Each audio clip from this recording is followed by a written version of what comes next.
So now for more on this, I want to bring in Joseph Moreno. He is a former U.S. federal prosecutor. He's joining us from Alexandria, Virginia. Hello. Thank you for making time for us today. Hi, Arthi. Good to be with you. So what did you make of how the committee laid out its case today? Well, they did a good job. I mean, it's clear that the committee is sitting on a treasure trove of information. You have witness statements, you have video, you have timelines, you have facts. And so it's going to be difficult, no matter how skilled they are, at synthesizing all this information into a sequential, fact-driven presentation without losing people's attention and keeping people on track and getting to an ultimate conclusion. So I think it's a good job.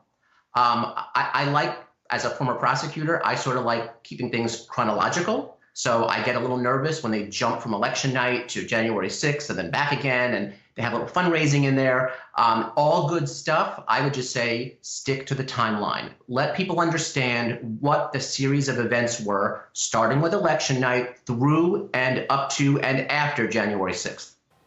And in terms of it making you nervous when they go out of sort of the chronology here, what is it that makes you nervous about that? Is it how the general American public will perceive what's being presented?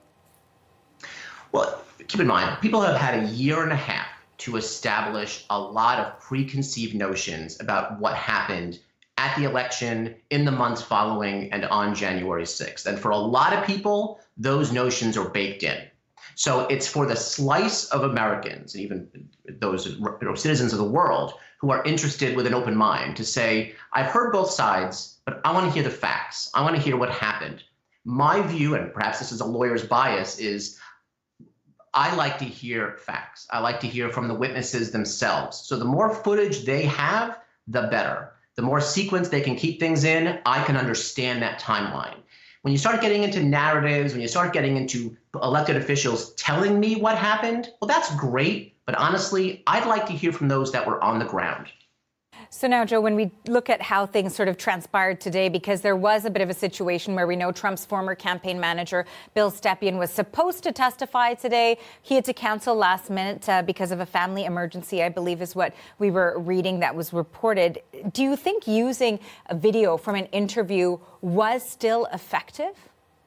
Yes, I think it's the next best thing. I mean, obviously, having a witness in person is always the best, but hearing it from them on video is nearly as good. I mean, obviously, you can't ask them questions live. There's no sort of cross-examination, so you can't poke hole in their testimony. But I'll take that any day over someone telling me what someone said. So if I can't get it live, video is the next best thing. Part of what we saw here, and we were speaking about it with our reporter earlier, that the committee here really went to great lengths to sort of demonstrate the extent to which Trump should have known that he lost the election. He was, in fact, being told that they didn't have the results just yet. You know, the claims that he was making to the public wasn't something that was supported by even members of his inner circle. So you're a former prosecutor. Could this line of thinking lead to any potential criminal charges? It could. However, it's going to be difficult because, again, as much of a treasure trove of evidence that the committee has, it's one thing to convince people that something was wrong, even corrupt, highly improper. Illegal is tough. I mean, if you want to bring some kind of seditious conspiracy or insurrection or treason charges, there's a reason those kinds of charges, thankfully, are not brought that often, and that's because they're difficult to prove. So if the purpose of the committee is to remind us that President Trump was more and more unhinged toward the end of his term, they've done a great job. If the purpose is to remind us that President Trump was pushing away those smart advisors around him and more listening to those that were also unhinged and feeding him ridiculous theories, also great job. If the purpose is to lay out a criminal case, it's going to be an uphill battle no matter how well they lay out the facts for the American people.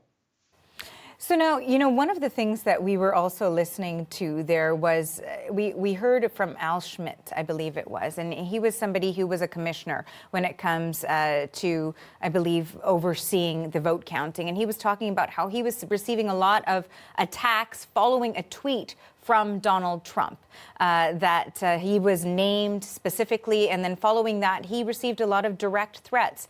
Are things like that something that could be brought into a case down the line? I mean, perhaps as supporting evidence, but the basis of charges, it's tough. Remember, we lived through 4 years of a highly inappropriate, even possibly dangerous tweets from President Trump on all kinds of topics, right? I mean, it's hard to remember now, but it was a tough 4 years with respect to what was coming out of the White House in a way unprecedented here in America. The sort of the volume and the irresponsibility of the information coming on President Trump's Twitter feed. So yes, it's highly inappropriate. I mean, horrendous in terms of how you're treating another elected official who's just doing his job. The basis of criminal charges, I would say that's one piece of evidence, perhaps in a larger case, illustrating what happened between Election Day and January 6th. And then what about pressure on Department of Justice officials? For example, we heard the testimony from a former U.S. attorney from Atlanta who says he quit his job because then President Trump was about to fire him for refusing to say there was widespread voter fraud in Georgia. You know, what I liked about that, I actually think that was less effective in terms of showing wrongdoing by the White House, although it was. What I liked about that, though, is perhaps there's that slice of the American public who's open-minded to attack the idea that there was rampant fraud. I mean, I liked hearing from former officials, even Republican-appointed officials, to say, yes, we took these charges seriously, no matter how ridiculous they sounded, and we ran them down. And you know what? We didn't find anything. I think that's actually a fantastic goal of this committee, because there's still a portion of the population here in America who felt that election was stolen. And the more the committee can restore confidence in what happened in the 2020 election, that's a very, very noble goal. If criminal charges against the president and others come from that, well, so be it. That's probably a good thing as well. You know, you sort of touched on this earlier on in our conversation about all of the different sort of outcomes that could come from what we're hearing during this testimony and during these hearings. The U.S. is such a polarized country. It has been for quite some time now. We've had these discussions before. So do you think then that these hearings, what we're hearing from all of these advisors, from Trump's inner circle, will continue to have an impact, specifically those people who we heard towards the end of that testimony there, who were very, very convinced of what Donald Trump had previously said? I hope so, Arthi, because there's been a lot of disinformation put out there since the election. And it's a great thing to hear from people who say, look, we looked into this. We took these allegations seriously, and we didn't find anything. There was no there. And so I'm hoping that people are watching this and saying, you know what, maybe these theories about changes to the Dominion voting machines and ballots that were stuffed in boxes, you know, maybe they are a bunch of bunk, right? Maybe they're not true. And maybe this thing that I've been clinging on for the last year and a half, I can let go because there wasn't this fraud. And yeah, maybe I am a little angry that I threw some money to President Trump's fund and it probably just went into some random place, but not into a proper use. So hopefully, yes, there are people that maybe have been clinging on to a lie that will watch this and say, hey, maybe it's time I kind of, reconsider my views on things. Joseph, thank you so much for your time today, for having this conversation with us. We appreciate it.